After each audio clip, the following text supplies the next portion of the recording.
요즘은 직장을 다니면서 부업으로 사업을 하시는 분들이 정말 많아졌죠. 특히 결혼하신 분들이 배우자와 같이 사업을 할 예정이라면 사업자를 누구 명의로 낼지 한 번쯤 고민하셨을 겁니다. 선택지는 크게 세 가지예요. 본인 명의, 배우자 명의, 아니면 공동 명의. 어떤 게 유리한지 딱 감이 오지 않으시죠? 그런데 이 선택 하나가 세금에서는 정말 엄청난 차이를 만들어냅니다. 지금부터 직장인 개인 사업자라면 꼭 알아야 할 케이스별 세금 계산 방법과 건강보험료까지 함께 고려한 유불리를 정리해 드리겠습니다. 이 영상 다 보시고 고민이 완벽히 해결되지 않았다면 고정 댓글 링크 클릭하셔서 도움받으시기 바랍니다.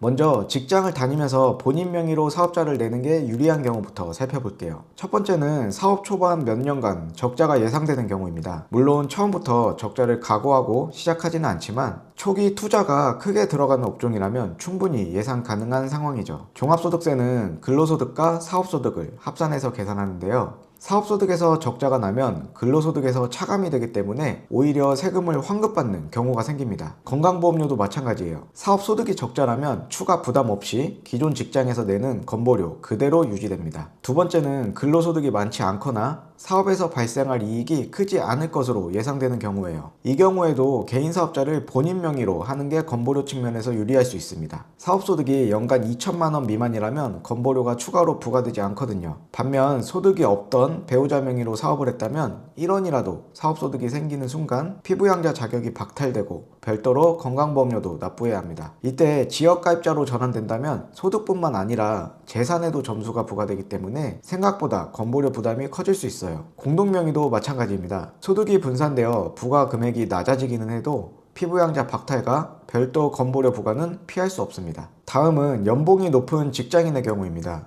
이때는 소득이 없는 배우자 명의로 사업자를 내는 것이 훨씬 유리할 수 있습니다. 종합소득세는 소득이 높을수록 적용되는 세율 구간도 올라가기 때문에 절세의 핵심은 소득을 분산하는 데 있습니다. 이미 근로소득이 높은 상황에서 사업소득까지 합산되면 세부담이 클 수밖에 없거든요. 그래서 사업소득을 소득이 없는 배우자 앞으로 분산시키는 전략이 효과적입니다. 물론 배우자에게 소득이 생기면서 건보료 피부양자에서는 박탈되지만 소득 분산으로 줄어드는 종합소득세가 훨씬 크기 때문에 전체적으로 보면 유리한 경우가 많습니다. 마지막으로 부부 모두 소득이 없는 경우입니다.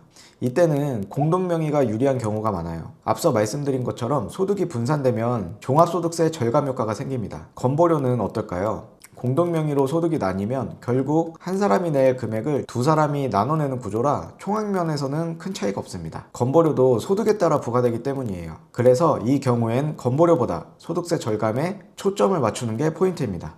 지금까지 직장인이 개인 사업자를 낼 때 명의 선택할 때 고려해야 할 케이스별 절세 전략을 정리해드렸습니다. 그런데 이쯤에서 답답하신 분들도 계실 것 같아요. 고연봉자가 구체적으로 얼마부터인지, 사업소득 이익이 어느 정도여야 하는지 딱 기준을 말씀드리지 않았으니까요. 그런데 이건 딱 잘라 말씀드리기가 어렵습니다. 사업에서 예상되는 이익, 재산 규모 등 개인마다 경우의 수가 너무 다양하기 때문이에요. 따라서 중요한 건 본인 상황에서 어떤 선택이 유리한지 전문가와 함께 따져보는 것입니다. 저는 11년째 많은 사업주분들의 세금을 줄여드리기 위해 연구하고 실제로 많은 분들의 세금을 절감해드리고 있습니다. 다시 한번 강조드리지만 이 선택 하나가 세금에서 정말 큰 차이를 만들어낼 수 있습니다. 지금 바로 고정 댓글의 링크를 클릭하셔서 상담받고 현명한 선택하시길 바랍니다. 지금까지 선욱세무사였습니다. 감사합니다.